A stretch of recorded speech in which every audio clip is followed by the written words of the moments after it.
mais uma vez, nós podemos declarar em uma só voz, que a partir deste momento, nada será como antes, tudo será diferente, tudo será melhor, porque seremos confrontados, consolados, edificados, alimentados pela viva e santa palavra de Deus. Se você crê nisso, aplauda o nome daquele que é digno de toda honra, toda glória, todo louvor, toda majestade. Aleluia. Deus é bom, irmãos. Deus é bom, Deus é sempre bom. Que alegria poder estar de volta, que alegria poder estar em casa. Só faz sentido ir se tiver para onde voltar. Eu sempre falo isso e eu louvo ao Senhor por estar de volta na minha casa, na minha família. CA de Palavra Viva, eu amo demais essa igreja, eu amo demais você. Ora a Deus pela sua vida todos os dias, mesmo no tempo de descanso, nós mantivemos em oração pela sua vida, para que Deus continue fazendo em você e através de você. Quero dizer mais uma vez, eu amo você, e eu amo estar aqui nesse lugar, junto com você. Somos a igreja do Senhor Jesus. Quantos amam a palavra de Deus aqui? Aleluia. Então se coloque de pé no seu lugar. Hoje nós estamos iniciando uma nova série de mensagens. E hoje tem dobradinha, porque o primeiro episódio é agora de manhã, o segundo episódio é à noite.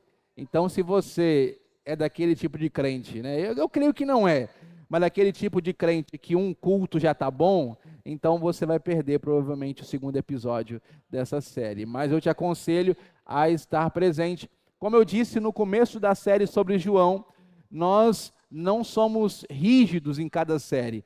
Quando Deus dá uma direção específica, nós não temos problema em dar uma pausa na série que a gente está e começar uma outra série. Então a gente vai dar uma pausa na série sobre o Evangelho de João e vamos começar uma nova série hoje.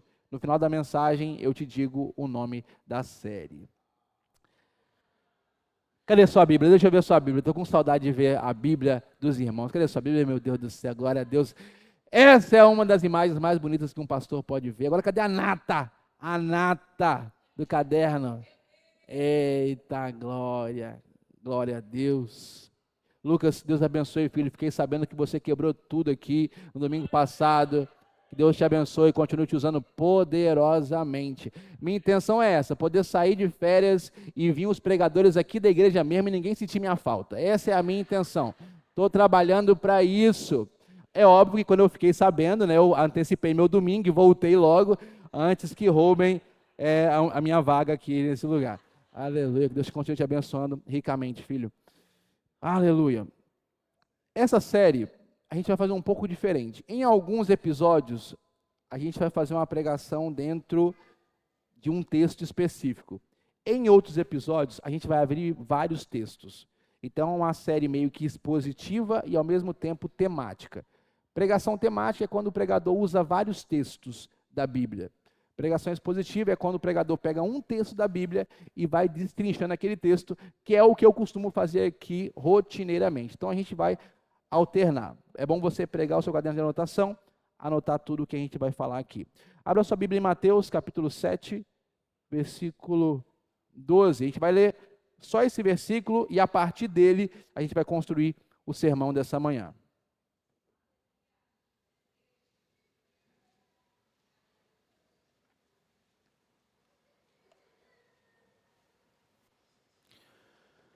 Mateus, capítulo 7, Mateus capítulo 7, versículo 12. Eu vou ler também algumas versões bíblicas diferentes. Vou usar a NVT, a NTLH. Diz assim, Mateus capítulo 7, versículo 12. Vou ler na minha versão NAA, Nova Almeida atualizada. A Praia Grande eu não tenho ainda. Diz assim, portanto, tudo o que vocês querem que os outros façam a vocês, façam também vocês a eles. Porque esta é a lei e os profetas. Você pode repetir comigo? Eu leio e você repete. Ah, não, tem aqui, né? Vamos lá, todo mundo junto? 1, 2, 3 e...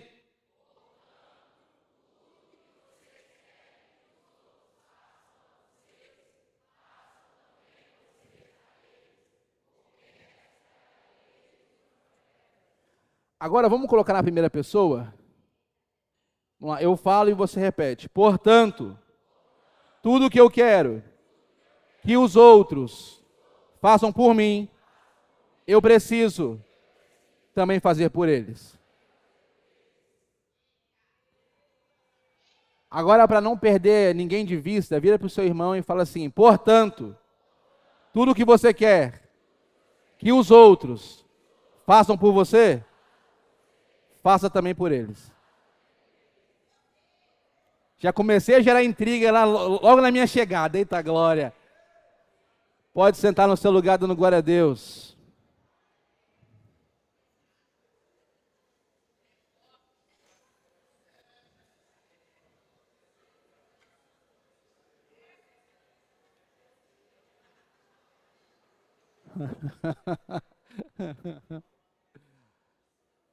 Como eu falei, o nome da série eu vou dizer no final, mas o título desse sermão é 3 relacionamentos que você precisa colocar em ordem.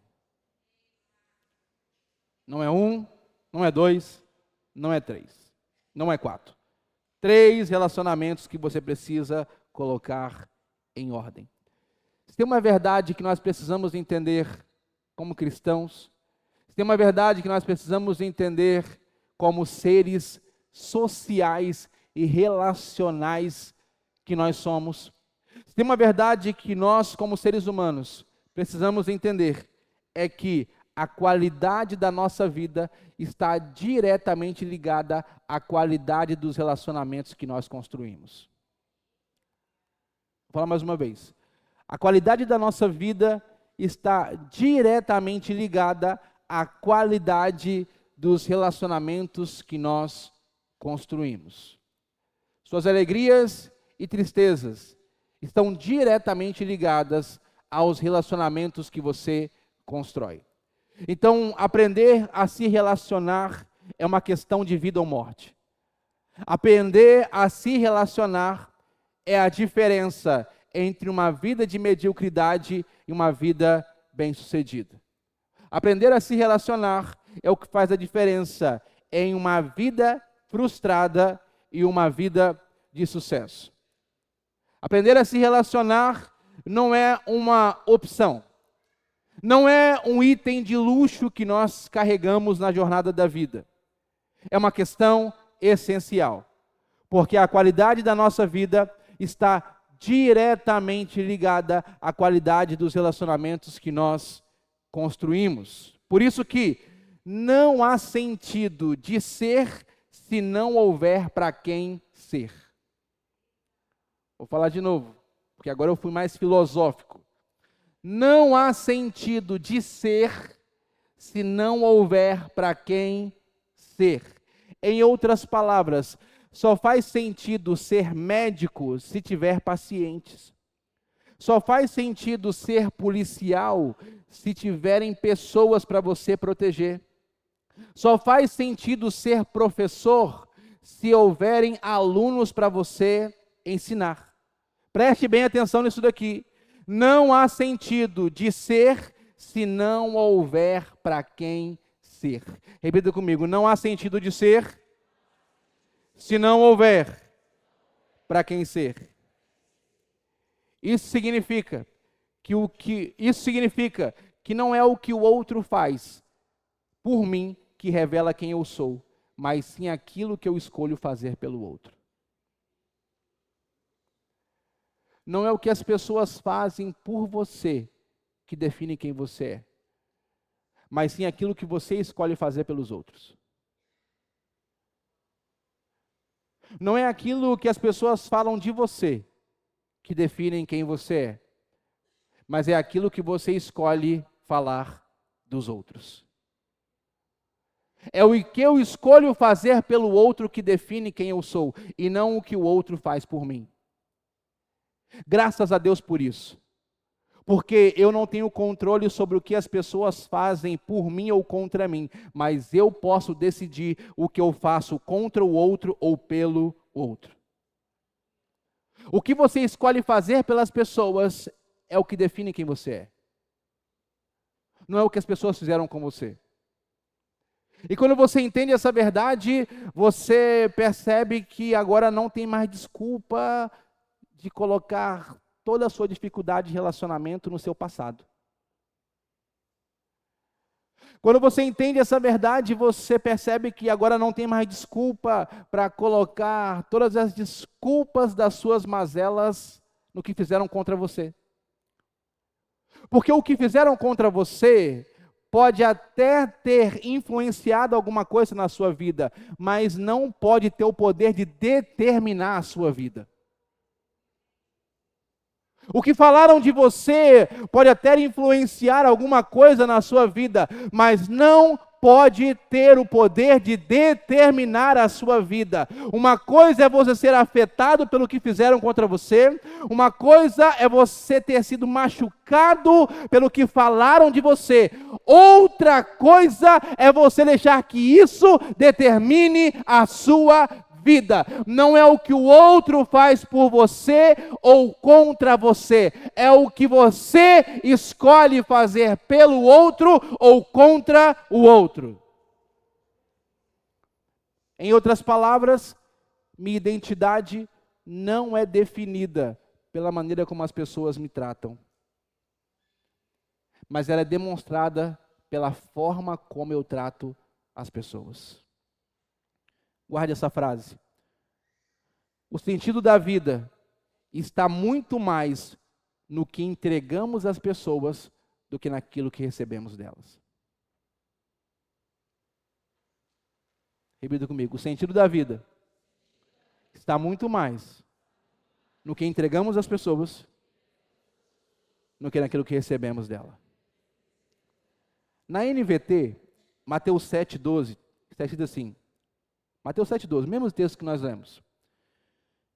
Em todas as coisas, façam aos outros o que vocês desejam que eles lhes façam.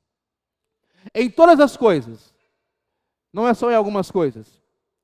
Em todas as coisas, façam aos outros o que vocês desejam que eles lhes façam. Essa é a essência de tudo o que ensinam a lei e os profetas. Quando Jesus fala da lei e dos profetas, Jesus está se referindo ao que nós chamamos, no nosso tempo, de Antigo Testamento. Quando Jesus disse essas palavras, ele ainda não tinha morrido e também não tinha ressuscitado. Jesus ainda não tinha completado a sua obra. E Jesus aqui está falando sobre relacionamentos.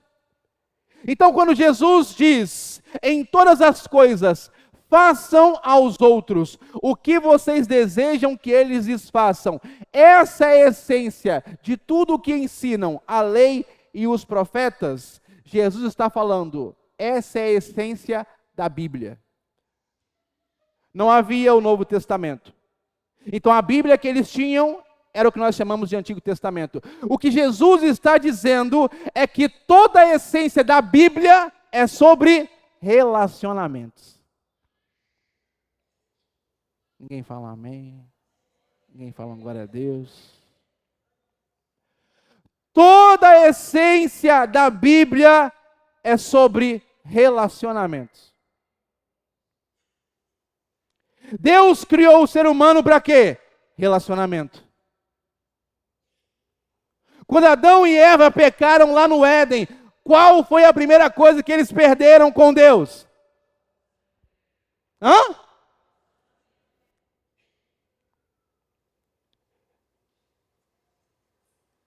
Quando, depois do pecado, Deus chega para questionar o homem porque ele tinha comido do fruto daquela árvore. O mesmo Adão que disse, esta é osso dos meus ossos, esta é carne da minha carne, foi o mesmo Adão que agora disse, foi a mulher que o Senhor me deu. Ou seja, a primeira coisa que foi afetada quando o pecado entrou no mundo, o relacionamento entre Deus e o homem. Melhor, o relacionamento do homem com Deus. A segunda coisa que foi afetada foi o relacionamento do homem com a mulher. Deus cria o homem para relacionamento, porque ele disse: não é bom que o homem esteja. Toda a Bíblia é sobre relacionamento. Deus cria o homem para relacionamento. Deus olha para o homem sozinho e fala: esse cara precisa de um relacionamento. O pecado entra no mundo, o relacionamento entre o homem e Deus é corrompido. O relacionamento entre o homem e o próximo é corrompido. Tudo é sobre relacionamento. O povo de Deus é preso, na verdade mantido cativo por 400 anos no Egito. Quando Deus os liberta, no Monte Sinai, Deus fala: vocês vão ser meu povo, propriedade minha, sacerdotes. Ou seja, relacionamento. Jesus veio para quê? Para que o relacionamento que o homem perdeu com Deus fosse restaurado. Jesus, durante todo o seu ministério, chamou Deus de Pai, um relacionamento de intimidade que ninguém tinha. E Jesus veio para nos mostrar o que é a vida de um ser humano num perfeito relacionamento com Deus. Ele morre na cruz do Calvário pelos meus pecados, pelos seus pecados. Para quê? Para que nós pudéssemos nos relacionar com Deus. É por isso que 2 Coríntios capítulo 5, versículo 17 em diante, que fala sobre o fato de sermos novas criaturas em Cristo Jesus, diz que nós agora, que fomos reconciliados com Deus, relacionamento, agora somos ministros da reconciliação. E a nossa mensagem é: reconciliem-se com Deus, porque toda a Bíblia tem a ver com relacionamento.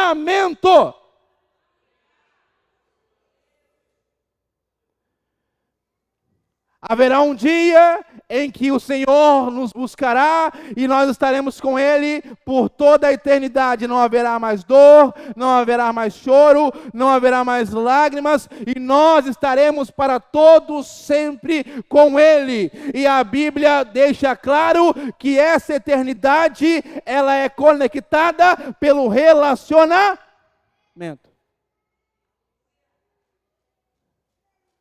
Jesus chega para a igreja de Laodiceia e diz: eis que estou à porta e bato. Se você abrir, eu entro, sento na mesa e como com você. Ou seja, relaciona.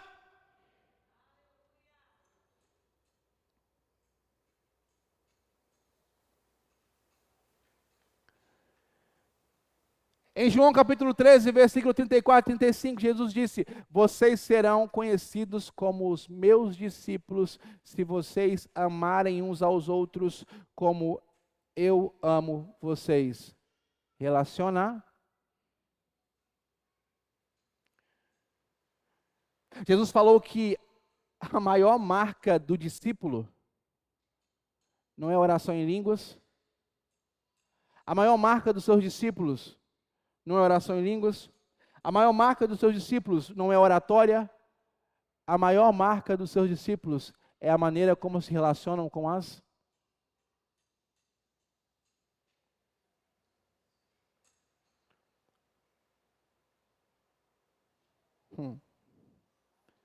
Em todas as coisas,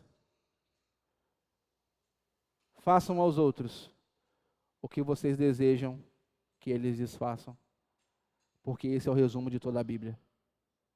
Relacionamento. Quando você vai para Êxodo capítulo 20, do versículo 1 ao 17, você tem o que nós chamamos de decálogo, ou mais popularmente conhecido, os 10 mandamentos. E de forma resumida, os 10 mandamentos são esses: não tenha outros deuses além de Deus, não faça nem adore ídolos, não use o nome de Deus de maneira indevida, separe o dia de descanso para o Senhor, honre seu pai e sua mãe, não mate, não cometa adultério, não roube, não dê falso testemunho, não cobice o que pertence ao próximo. Conseguiu perceber? Que os 10 mandamentos falam sobre relacionamento. Na verdade, os 10 mandamentos falam sobre 2 tipos de relacionamento: o relacionamento vertical e o relacionamento horizontal. O relacionamento vertical é o relacionamento que nós temos com Deus. Esses são os 4 primeiros mandamentos. Relacionamento com Deus, o vertical. Relacionamento horizontal é o relacionamento que nós temos com o próximo. Esses são os últimos 6 mandamentos. Dos 10 mandamentos, 4 são sobre o nosso relacionamento com Deus. 6.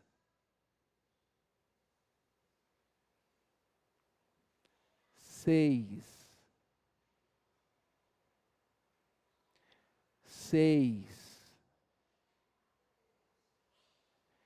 6.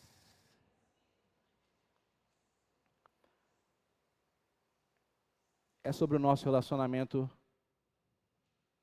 com o outro. Sabe por quê? Só 4 mandamentos sobre o relacionamento com Deus e 6 mandamentos sobre o nosso relacionamento com o outro? Porque é óbvio que é muito mais fácil relacionar com Deus do que com os outros.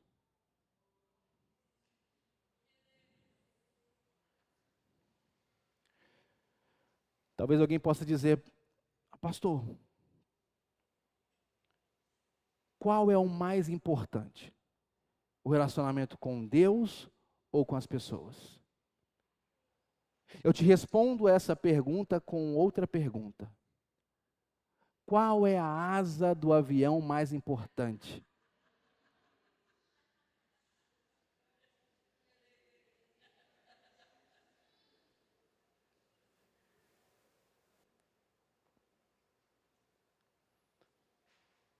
A esquerda ou a direita? Imagina você no avião, de repente a asa esquerda, aí você, graças a Deus, temos ainda a asa direita. Eu acredito que você não teria essa tranquilidade. A asa direita é tão importante quanto a esquerda. Da mesma forma, não é um ou outro, é um e outro. O mesmo grau de importância da asa direita é o mesmo grau de importância da asa esquerda. Da mesma forma, o mesmo grau de importância que tem o relacionamento com Deus, tem o relacionamento com as pessoas. Na verdade, isso é bíblico, né? Foi o apóstolo João que disse. Essa pergunta talvez você não fez aqui, mas já fizeram em tempos atrás. Foi o apóstolo João que disse, em 1 João capítulo 4, versículo 20 e 21, na versão NVT: se alguém afirma, amo a Deus, mas odeia seu irmão, é mentiroso. Pois se não amamos nosso irmão, a quem vemos, como amaremos a Deus a quem não vemos? Ele nos deu este mandamento, versículo 21, quem ama a Deus, ame também seus irmãos. João aqui está falando exatamente para quem não entendeu que a asa direita é tão importante quanto a asa esquerda. João aqui está respondendo exatamente a alguém que pode ter feito a seguinte pergunta: Qual é mais importante? O meu relacionamento com Deus ou o meu relacionamento com o outro? E aí João diz, tanto um quanto o outro são importantes. João aqui está respondendo a seguinte questão para alguém que não entendeu que o relacionamento vertical deve se refletir no relacionamento horizontal.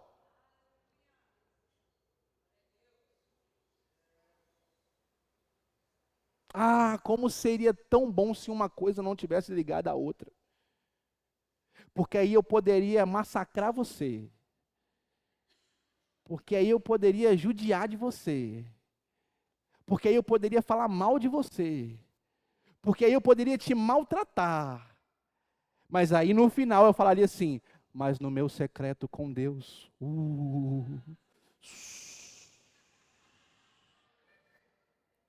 Ah, como seria bom se uma coisa não tivesse a ver com a outra, porque aí eu ia poder caluniar você, porque aí eu ia poder ficar te devendo, porque aí eu ia poder te prejudicar, porque eu ia poder fazer até coisa que o diabo duvida. Mas no final eu ia falar assim, mas como, meu Deus, estou 7 dias de jejum.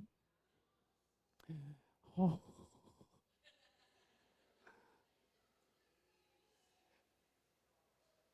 Eu poderia te maltratar, fazer você se sentir um lixo, mas quando chega um outro irmão, eu poderia falar, a paz do Senhor, varão. Mas aí vem o Evangelho.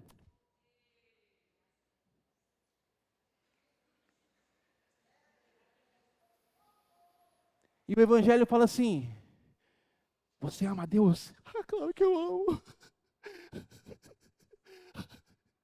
Eu amo a Deus. Então ama aquele dali que está falando mal de você. Não, tudo tem limite.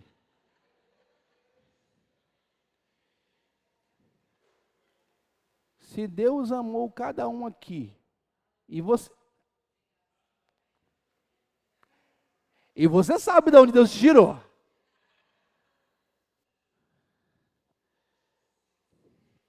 Fala comigo, relacionamento vertical deve se refletir no relacionamento horizontal. E sabe o que é interessante? É que você não nasce aprendendo a se relacionar com as pessoas. Você não nasce.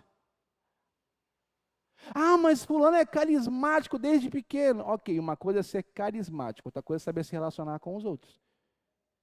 É por isso que tem muita gente que usa do dom que Deus deu, do carisma, para acessar portas. Mas como ele não sabe se relacionar com gente, rapidinho essas portas se fecham. Então, relacionamento com pessoas não tem a ver com temperamento. Guarde isso daqui. Relacionamento não está ligado a temperamento. Você pode ser a pessoa mais extrovertida do mundo e não saber se relacionar com as pessoas. E você pode ser uma pessoa introvertida e saber se relacionar como ninguém com o outro. Porque ninguém nasce com essa habilidade. Relacionamento, a capacidade de se relacionar é algo que você adquire. O próprio João, ele está aqui falando, né? Amados, amem. Se você diz que ama a Deus, tem que amar o seu irmão também. O próprio João falando isso. João está falando isso no final da sua vida. Mas se você voltar nos evangelhos, quando ainda era todo mundo carnal, seguindo Jesus, você vai ver que o João não sabia se relacionar. Você vai perceber que o João, ele achava que o único relacionamento que ele tinha que ter era o relacionamento vertical. Tanto é que teve um dia que Jesus estava a caminho de Jerusalém e ele precisava passar por uma cidade, por um povoado, que ficava dentro do território de Samaria. E existia uma rixa muito forte entre os judeus e os samaritanos.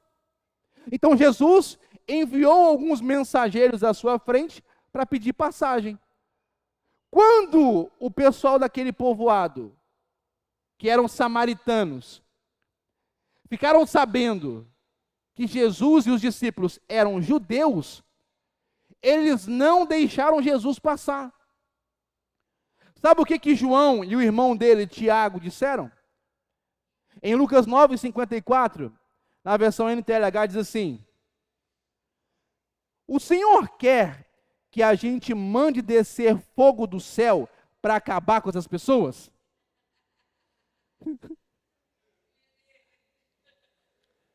Esse é o mesmo João que está ensinando sobre relacionamento. Vira para o seu vizinho e fala: ainda tem jeito para você. Para não fazer acepção de pessoas, fala para o outro: ainda tem jeito para você.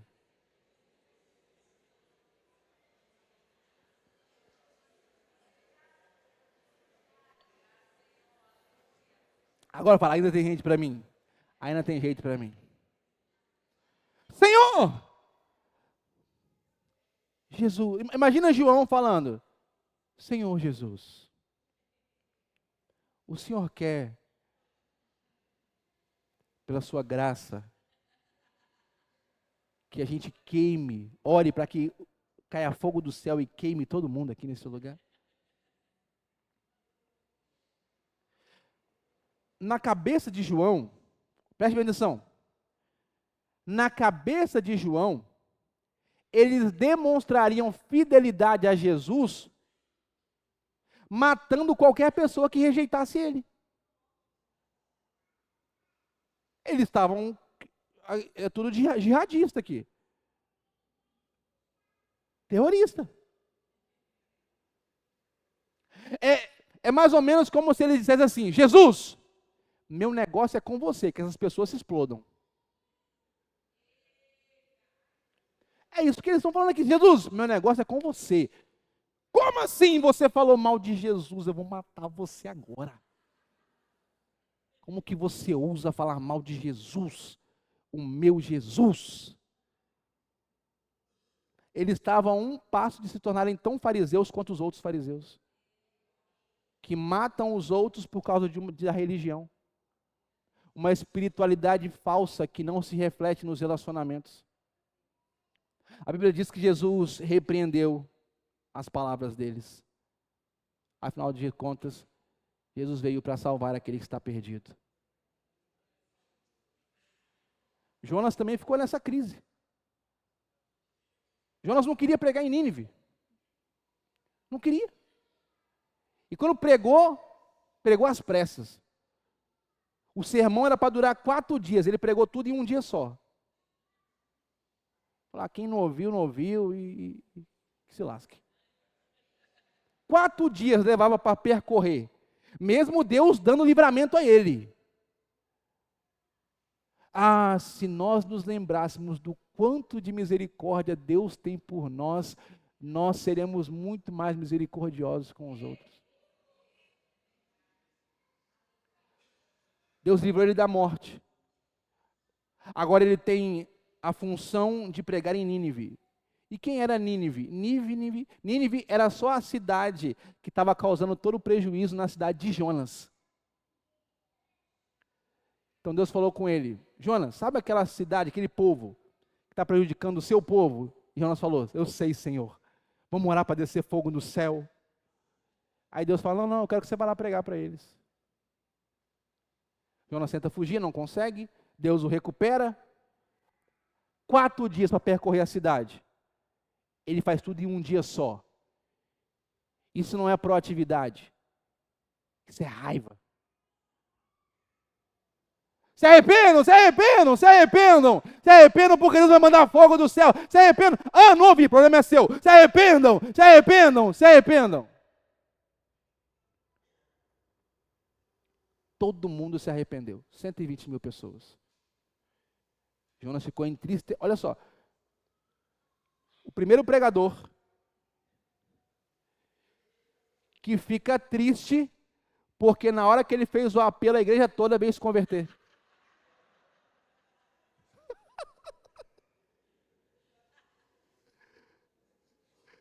O cara subiu no púlpito com raiva de todo mundo. Pregou arrependimento. E tipo assim, tomara que ninguém se arrependa aqui. Eu quero ver todo mundo lascado, eu quero ver todo mundo morto. Aí no final todo mundo se arrepende e vem à frente. E ele fica revoltado aquilo dali. Fica revoltado. E aí Deus faz crescer uma planta, a planta nasce num dia, no outro dia a planta já está morta, ele fica triste por causa da morte da planta. Aí Deus fala, você está triste por causa da morte dessa planta que você não fez nascer, não fez crescer? E você acha que eu não teria misericórdia de 120 mil pessoas que não sabem distinguir a mão direita da esquerda?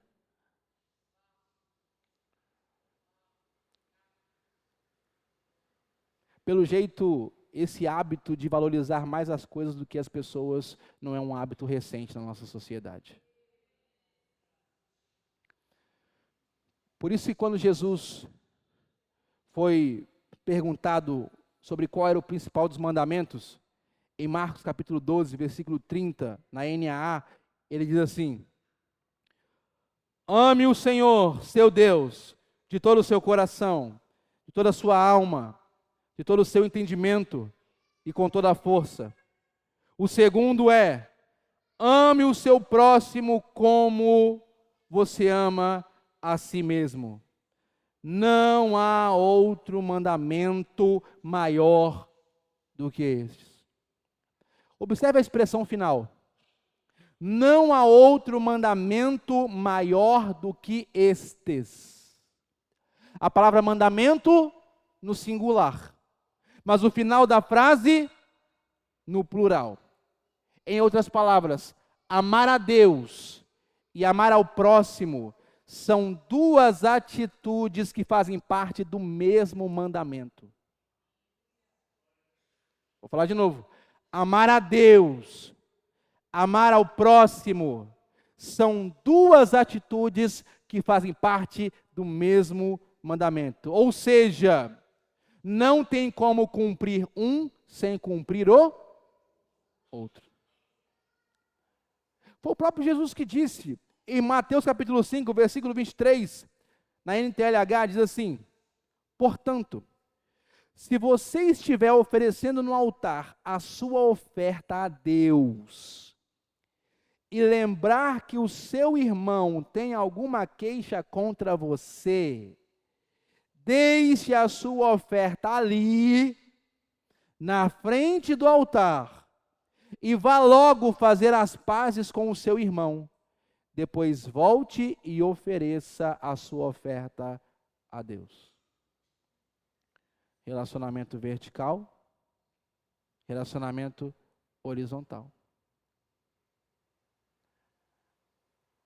Se você sabe que tem alguém que tem uma queixa contra você, antes de entregar a sua oferta, antes de apresentar a sua adoração, vá lá, resolva a questão, restaure o seu relacionamento horizontal e depois venha cumprir o seu relacionamento vertical. O maior problema é que as pessoas se enchem de queixas no coração, mas nunca falam nada. E a gente precisa ter bola de cristal para saber se alguém tem uma queixa contra a gente ou não. Enquanto isso, a pessoa vai morrendo por dentro, morrendo por dentro, morrendo por dentro, porque ela prefere sentir o gostinho amargo da mágoa, da queixa, do que chegar e dizer: então, eu fiquei chateado por causa daquela situação.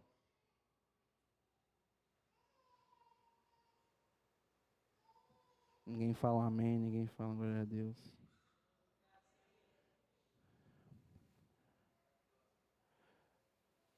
Não tem como amar a Deus se eu não amar o meu irmão. Se eu tenho que cumprir um, eu preciso cumprir o outro. É como tênis, par de tênis. São 2 tênis na mesma caixa. Se você quiser um, você vai ter que ter o outro. Agora, volta comigo em Marcos capítulo 12, versículo 30 e 31. Agora, Marcos 12, 31. Jesus inclui uma terceira esfera de relacionamento. Olha só o final do versículo. Ame o seu próximo como você ama a si mesmo. Ame o seu próximo como você ama a si mesmo. Então Jesus incluiu agora uma terceira esfera de relacionamento. Relacionamento com Deus, relacionamento com o outro, com o próximo, e relacionamento comigo mesmo.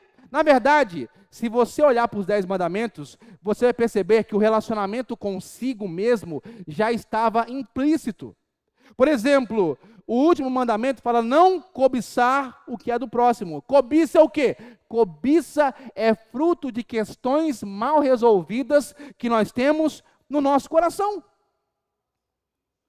Ou seja, só cobiça o que é do outro quem não é grato pelo que tem. Só cobiça o que é do outro quem não valoriza o que tem. Ou seja, a cobiça revela maus relacionamentos conosco. A cobiça revela questões mal resolvidas que nós temos dentro do nosso coração. Por isso que Jesus agora deixa claro a terceira via de relacionamento. Ame o seu próximo como você ama a si mesmo. Ou seja, o meu amor ao meu irmão é um reflexo do amor que eu tenho por mim mesmo. Fala comigo. O meu amor ao meu irmão é um reflexo do amor que eu tenho por mim mesmo. Então surge a pergunta: o quanto eu devo me amar? Preste bem atenção. Eu tenho que amar o outro como eu amo a mim? Hã? Só os vivos. Você tem que amar o outro como você ama a si? Então surge uma pergunta. Qual a pergunta? O quanto eu devo me amar?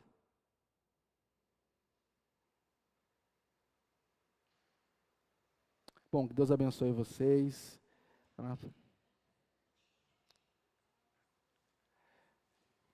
Vou responder. O quanto eu devo me amar? O quanto Deus me ama. Eu achei que os crentes, eu acho que o pessoal desviou nesse mês de julho. O quanto eu devo me amar? O quanto Deus?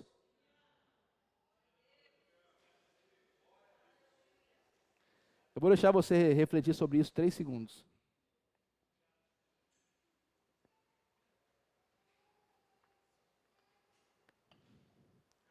O quanto você deve se amar? Eu estou sozinho aqui agora? O quanto você deve se amar? É difícil falar isso, né? É difícil, né? O quanto você deve se odiar? O quanto o diabo te odeia? Você quer essa? Quer essa opção? O quanto você deve se amar? O quanto você deve se amar? Então repita comigo, eu devo me amar. O quanto Deus me ama.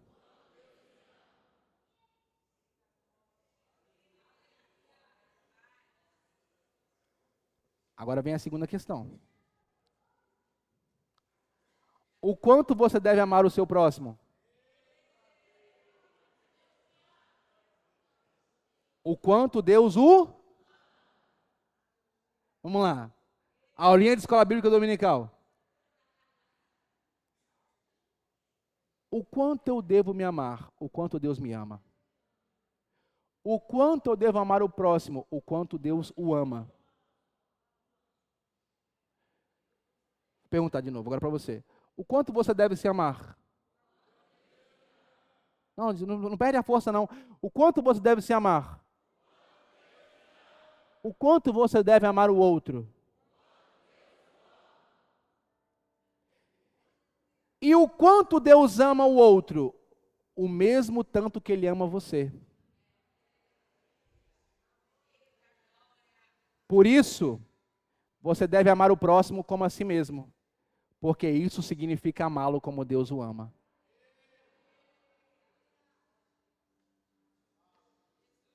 Vou falar de novo porque está cedo. O quanto eu devo me amar, o quanto Deus me ama. O quanto Deus me ama. Eu preciso entender o quanto Deus me ama. O quanto eu devo amar o próximo, o quanto Deus o ama. E o quanto Deus o ama, o mesmo tanto que Ele me ama. Então, amar o próximo como a mim mesmo é amá-lo tanto quanto Deus o ama. É por isso que 1 João 4, versículo 11 diz: Amados, visto que Deus tanto nos amou, certamente devemos amar uns. Viu?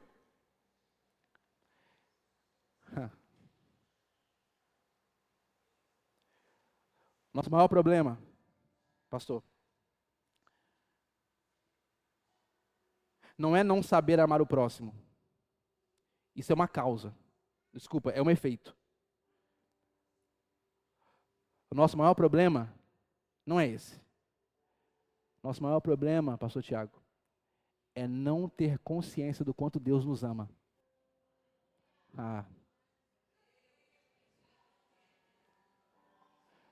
O meu maior problema não é amar o meu próximo. Não. A dificuldade de amar o próximo é só um efeito. A causa dessa dificuldade de amar o meu irmão é a ignorância do quanto Deus me ama. Amados, visto que Deus tanto nos amou, certamente devemos amar uns aos outros. Quando você entende o quanto Deus te ama, talvez você entrou aqui até em crise dizendo: pastor, eu não sei se eu amo a Deus o tanto que eu deveria. Eu não sei se eu amo a Deus o tanto que eu deveria, e eu quero dizer para você: acalma o seu coração. E entenda o quanto Ele te ama. E entenda o quanto Ele te ama. E entenda o quanto Ele te ama. Quem sabe o quanto é amado por Deus, não tem dificuldade de amar o próximo, meu Deus do céu. Alguém tem que ouvir isso daqui, meu Deus do céu. Quando você entende o quanto Deus te ama, meu Deus do céu. Quando você sabe o amor que você tem pelo seu filho, é poeira perto do amor que Deus tem por você. Sabe aquele amor que você tem pelo seu filho, quando você lembra quando ele ainda era um bebê, e você entrava no quarto como um pai e uma mãe segura, para ver se pelo menos o peitinho dele estava levantando, subindo e descendo, para ver se ele estava vivo. Isso é só um grão de areia diante do tamanho do amor que Deus tem por você. A nossa maior dificuldade em lidar com os outros, a nossa maior dificuldade em lidar conosco, é porque não entendemos o quanto somos amados por Deus. E a minha oração nessa manhã é para que haja uma revelação do amor de Deus sobre a sua vida. Alguém tem que me ouvir aqui nessa manhã, meu Deus do céu. A minha oração nessa manhã é para que você entenda o quanto você é amado por Deus, o quanto Deus te ama, para que o Espírito Santo de Deus abra os nossos olhos, para que possamos compreender o quanto somos amados.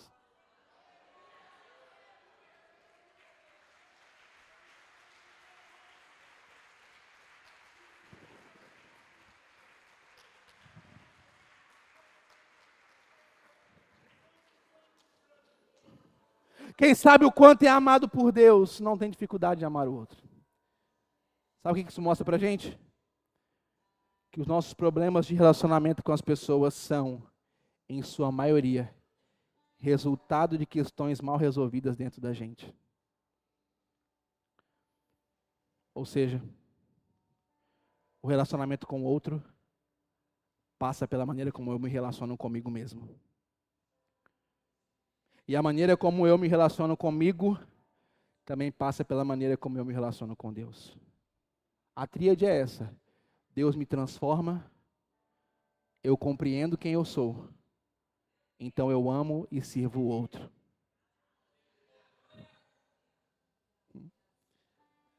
Aqui está o DNA da existência. DNA. Deus, nós mesmos, a outra pessoa. DNA. A maneira como nós nos relacionamos com Deus, a maneira como nós nos relacionamos conosco, a maneira como nós nos relacionamos com outras pessoas, vai influenciar diretamente a nossa qualidade de vida. Por isso que hoje, nós estamos iniciando uma nova série de mensagens chamada Juntos Somos Melhores. Deus tem coisa para fazer no meio dessa igreja nesses próximos meses, nesses próximos dias. Essa é uma série sobre relacionamento. Por isso que você não pode perder nenhum episódio dessa série. Nessa série você vai aprender a se relacionar consigo mesmo e se relacionar com os outros. Nessa série você vai aprender a encontrar bons amigos. Nessa série você vai aprender a melhorar sua comunicação nos relacionamentos. Nessa série você vai aprender a visão correta acerca de si mesmo. Nessa série você vai aprender a lidar com as culpas do passado e o medo do futuro. Nessa série você vai aprender a lidar com pessoas difíceis. Começando quando a pessoa difícil é você mesmo.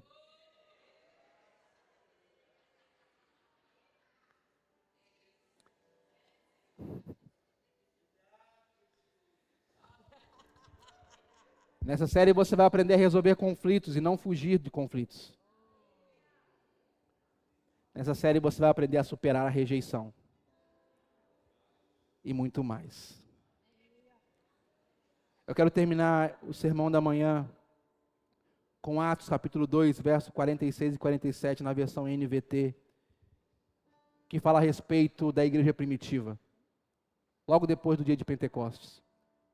Diz assim: adoravam juntos no templo diariamente, reuniam-se nos lares para comer e partir o pão com grande alegria e generosidade, sempre louvando a Deus e desfrutando a simpatia do povo.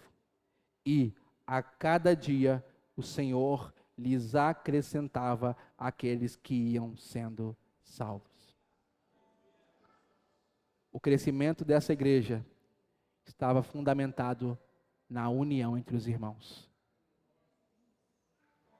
Deus tem coisas grandiosas para fazer em nós e através de nós.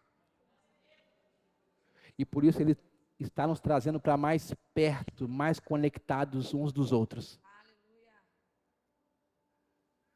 Porque talvez solitários não conseguimos muitas coisas. Mas se todos estivermos de mãos dadas, não há inferno nesse universo que pare o que Deus tem para fazer em nós e através de nós nesse lugar. Entenda uma coisa: os melhores tempos da SEAD Palavra Viva não passaram. Os melhores tempos ainda estão por vir. Os melhores tempos, eu sei que talvez você fale: nossa tenda, quantas coisas maravilhosas. Ei, não se apegue às coisas do passado, porque Deus está fazendo uma coisa nova. Deus está fazendo uma coisa nova. Deus está fazendo uma coisa nova. Eu não sei se você vai participar disso. Eu não sei se você vai participar disso, mas Deus está fazendo uma coisa nova. Por isso Deus está nos unindo cada vez mais. Deus está fortalecendo a unidade dessa igreja. Deus está fortalecendo os braços dados dessa igreja. Deus está nos unindo como nunca antes, porque há algo maior para ser feito, algo que é maior do que eu, algo que é maior do que você, algo que só o Espírito Santo pode fazer.